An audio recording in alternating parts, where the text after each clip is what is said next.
इस पार्ट में हम लोग क्वेश्चन नंबर 32 पर लगाते हैं। क्या कहता है? 1000 किलोग्राम तथा 4000 किलोग्राम द्रव्यमान के दो पिंड है। चलो,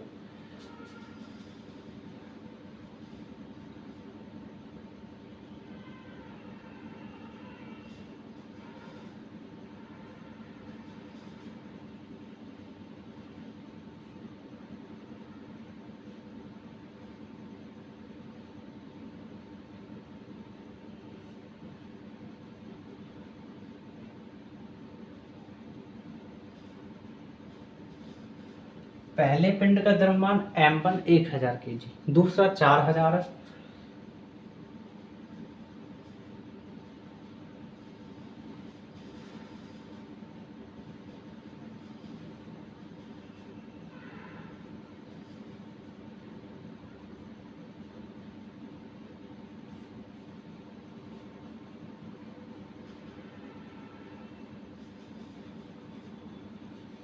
ठीक, आगे द्रव्यमान के दो पिंड एक दूसरे से 10 मीटर की दूरी पर है।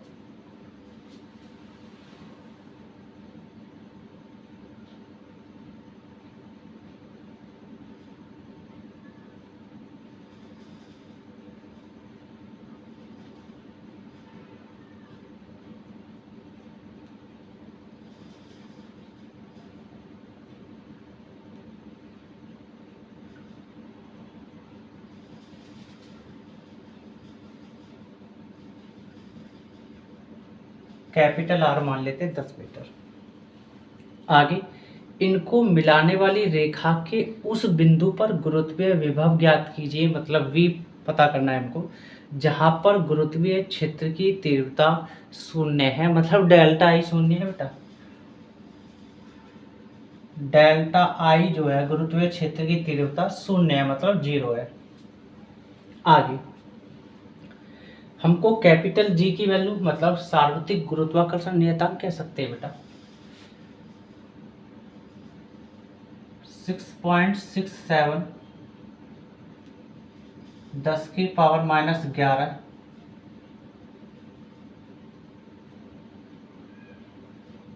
प्रति kg स्क्वायर है।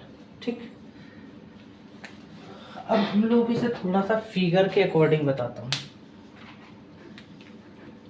पहला पिंड हम लोग मान लेते हैं m1 1000 kg का, यहाँ पर है। दूसरा द्रव्यमान आपका m2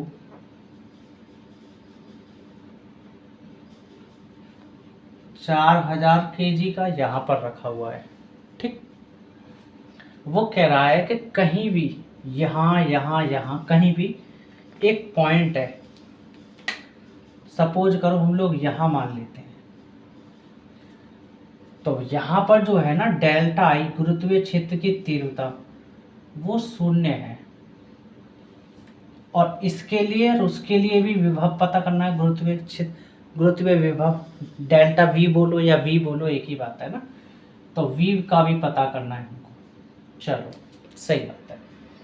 अब हम लोगों को इन दोनों के बीच की दूरी भी दे रखी है द्रव्यमानों के, क्या वो हमको दे रखी है बेटा 10 मीटर। Capital R 10 metre. ठीक, अब हमको पता है कि इसको आधा कर दो 5, इसको कर दो आधा 5, लेकिन ऐसा नहीं, हम लोगों को हो सकता है ये 6 हो, ये 5 हो, ये 4 हो, या 6 हो, कुछ भी हो सकता है ना। तो हम लोगों को 10, तो हम लोग क्या करेंगे, पहले द्रव्यमान मान लेते हैं x, माना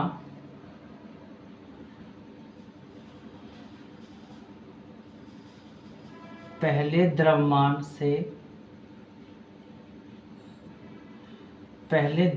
से केंद्र की दूरी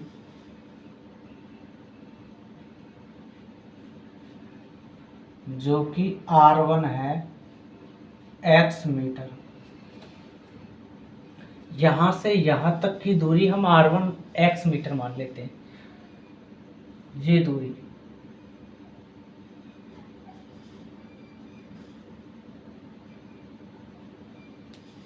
ठीक,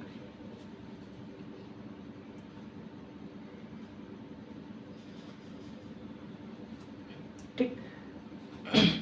अब ये दूरी हमको पता है नहीं, तो हम क्या करेंगे, इस 10 मीटर में से इस x मीटर को घटा दो, ये वाली दूरी ऑटोमेटिक आपको मिल जाएगी। तो आपको जो दूरी मिलेगी ये वाली, वो आपको मिलेगी r2 10 मीटर माइनस x, ये आपके r2 होगी। ठीक, ये r1 यहाँ से यहाँ तक और यहाँ से यहाँ तक आपके r2 हो जाएगी 10 मीटर माइनस x। ये है सिस्टम। अब हम निकाल देंगे गुरुत्वीय क्षेत्र की तीव्रता, डेल्टा I बराबर I2 माइनस I1।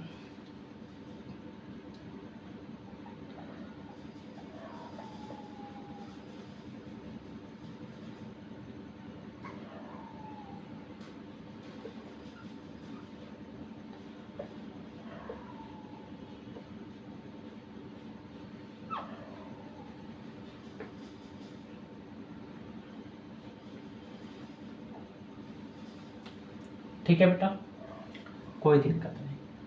तो डेल्टा आई हमको शून्य दे रखा ऑलरेडी, पहले ही बोल दिया उसने, तो शून्य रख देंगे बेटा I2। लेकिन जनरल केस में हमारे पास जो फॉर्मूला होता है बेटा वो क्या होता है, I इक्वल GME बटे RE का स्क्वायर, ये होता है जनरल केस में। लेकिन 2 है तो 2 का मतलब है कि GM2 है तो 2 कर लेंगे M2 को, स्मॉल के लिए चल रहे हैं ना, स्मॉल के लिए तो M स्मॉल ही बना लेते हैं, M2 अपॉन RE मतलब R2 का स्क्वायर कह देंगे हम लोग, माइनस। अब आते हैं I1 के लिए, तो I1 यूज़ करेंगे सबके लिए, तो GM1 और R1 का स्क्वायर कहते हैं। ये माइनस से धरा के प्लस हो जाएगा, मतलब GM1 और ये हो जाएगा R1 का स्क्वायर, ये हो जाएगा आपका इधर बचा GM2 अपॉन R2 का स्क्वायर। G गुणा में है, भाग में जाएगा तो G से G कट जाएगा, इसलिए हम लोग डायरेक्ट ही कर देते हैं। ठीक, वैल्यू रखना शुरू करते हैं। M1 की वैल्यू 1000 kg है बेटा,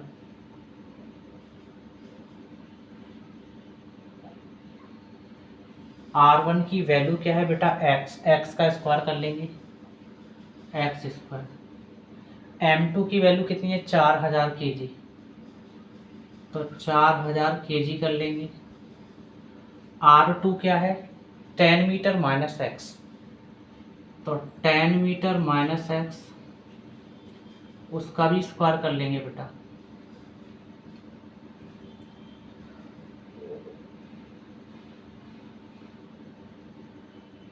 ठीक, अब ये 102030 क्योंकि 1000 नीचे चला जाएगा तो तब कटेंगे ना, तो इसलिए हम लोग डायरेक्ट कर देते हैं केजी से, केजी भी साफ, यहाँ भी 1 बचा, यहाँ भी, यहाँ 4 बचा। ठीक, तो ये उधर चला जाएगा, मतलब 10 मीटर माइनस एक्स का होल स्क्वायर बेटा, और ये एक्स स्क्वायर है ऑलरेडी, और इधर बचा आपका 4। इसको हम लोग कैसे लिख सकते हैं बेटा, 10 मीटर माइनस एक्स और ये भी x, दोनों पे स्क्वायर है तो इसको एक ही स्क्वायर कर लेते हैं, लिख लेते हैं हम लोग, मैथ वाले बच्चे जानते हैं बेटा।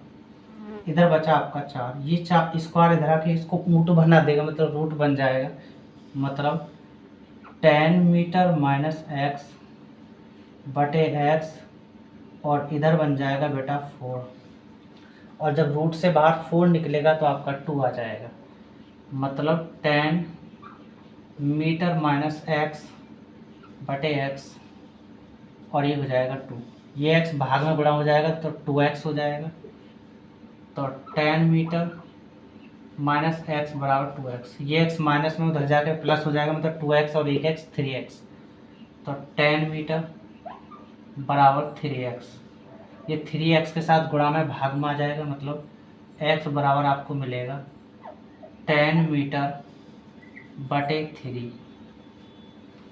x की वैल्यू। ठीक, अब गुरुत्वीय विभव निकाल देंगे हम लोग, कोई दिक्कत नहीं बेटा।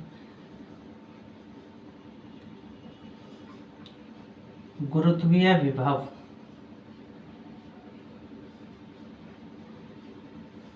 फॉर्मूला होता है V equal V1 plus V2, लेकिन इसके लिए जनरल फॉर्मूला क्या होता है बेटा?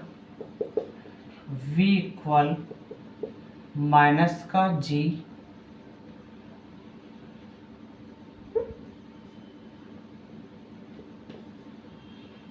E और अपॉन RE, ये होता है जनरली केस में फॉर्मूला। ठीक, तो आगे हम लोग क्या करेंगे, देखो वैल्यू रखना शुरू करते हैं। तो V इक्वल V1 की वैल्यू जब हम लोग माइनस के G 1 है तो M1 कर देंगे, R1 कर देंगे, मतलब G M1 upon R1 plus बीच में है, ये माइनस प्लस माइनस हो जाएगा तो हम लोग डायरेक्ट ही माइनस कर देते हैं। तो G M2 अपॉन R2, यहाँ से G माइनस माइनस कॉमन कर लेते हैं, उभयनिष्ठ कर लेते हैं जिसको हम बोलते हैं, माइनस का G और अंदर बचेगा आपका M1 बटे R1 प्लस M2 बटे R2, इस तरीके से हमारा बच रहेगा। ठीक, अब वैल्यू हम लोग रखना शुरू करते हैं।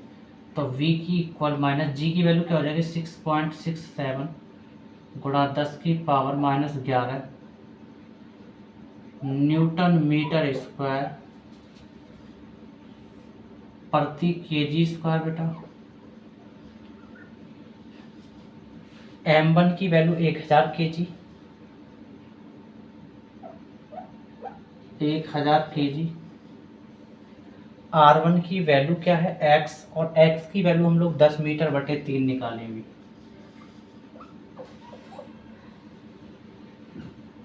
प्लस M2 की वैल्यू 4000 केजी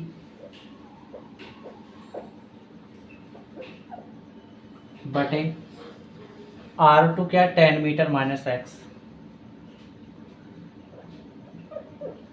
और x की वैल्यू भी हम लोग निकाले हैं अभी 10 मीटर बटे,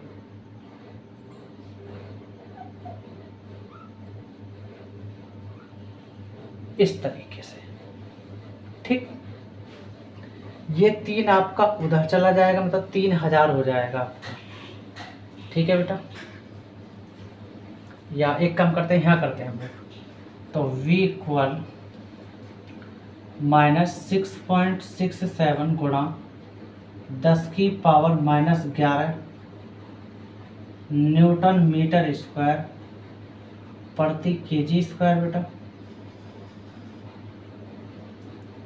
ठीक है, उसके बाद ये 3000 हो जाएगा आपका, 3000 केजी, और ये आपका 10 मीटर बचा नीचे, और ये प्लस ये 4000 केजी तो है, 10 तिया 30, और 30 में से 10 गया, आपका बचेगा नीचे 20 मीटर, और फिर 3 नीचे रह जाएगा, 3 ऊपर हो जाएगा, तो 3 चौक 12000, 12000 केजी, इस तरीके से।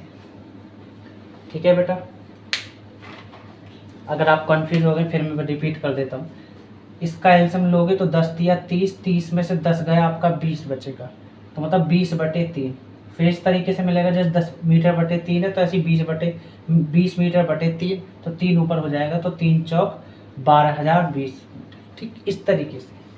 अब हम लोगों को दिख रहा है एलसीएम 20 या 20, तो यहाँ 2 की गुणा कर देंगे बेटा एलसीएम बराबर करने के लिए, तो 10 दूनी 20 हो गए ना, 20 इसलिए अगर 2 की यहाँ कर रहे हैं तो 2 की वहाँ भी करनी पड़ेगी, ये रूल होता है करने का। ठीक, तो 3 दूनी 6000 और 12000 कितना हो जाएगा 18000 केजी। तो हम सीधा इस पॉइंट को हटाएंगे, नीचे 2 जीरो लगाएंगे क्योंकि पॉइंट के पीछे 2 अंक है इसलिए। तो v की वैल्यू आपको मिलेगी 667, वो भी माइनस में बेटा बटे 100, 10 की पावर -11 न्यूटन मीटर स्क्वायर प्रति केजी स्क्वायर बेटा, गुणा 3 दूनी 6000 मतलब सीधा 18000 हो जाएगा, 18000 केजी प्रति मीटर। इस तरीके से जो कट रहा है इसको काट देंगे। देखो केजी 1 है, केजी 2 है तो पावर कट जाएगी, 1 केजी बचेगा नीचे। मीटर है, मीटर स्क्वायर है तो 1 मीटर मतलब 1 पावर बचेगी मीटर की। तो हम लोग क्या करेंगे बेटा, हाँ और अभी तो एक चीज़ और भूल गए हम लोग, क्या कि 20 मीटर था वो बेटा, इसको तो भूल ही रहे हम लोग। और ये जीरो से ये जीरो कैंसिल, ये जीरो से ये जीरो कैंसिल, ये जीरो से ये जीरो कैंसिल, ठीक। तो 2 की गुणा कर लेंगे, 2 नाम 18, समझ गए आप लोग बेटा। अब इसमें गुणा कर लेंगे 9 की, तो v इक्वल 9 सत्ते 63, 6 9 छिक्का 54, 60 हासिल 6, 9 छिक्का 54 और 6 60, 6003 मतलब माइनस के आ जाएंगे, माइनस के चलो लिख ही देते हैं इसको साफ, माइनस के 6003 आ जाएगा। और 10 की पावर -11 न्यूटन मीटर प्रति केजी। समझ गए ना बात बेटा, है ना, न्यूटन मीटर प्रति केजी। अब हम लोग जानते हैं कि आपका पावर जो है मतलब पॉइंट जो है 1 2 3 अंक कूद जाएगा, मतलब तो v की वैल्यू आप 6.0 बाकी सबको हटा देते हैं, 1 अंक ले लेते हैं मतलब ये वाला जीरो। तो प्लस की 3 पावर बनेगी क्योंकि सीधे हाथ से उल्टे हाथ की तरफ आ रहे हैं, दाएं से बाएं की तरफ आ रहे हैं, इसलिए प्लस की 3 पावर बनेगी। तो 3 घटा देंगे -11 में से तो फिर भी माइनस की बचेगी क्योंकि माइनस के 11 ज़्यादा है, प्लस के 3 कम है इसलिए। तो 10 की पावर -8 और न्यूटन मीटर जो होता है मैं लिख देता हूँ अब बेटा कि जूल होता है न्यूटन मीटर। तो न्यूटन मीटर को हम लोग जूल कह सकते हैं, जूल प्रति केजी। और यही आंसर है इस क्वेश्चन नंबर आपके 32 का पूरा सॉल्यूशन। अगर आपको मेरा पढ़ा हुआ समझ में आता है तो आप लाइक करें, सब्सक्राइब करें और ज़्यादा से ज़्यादा मेरी वीडियो को अपने दोस्तों तक शेयर करें।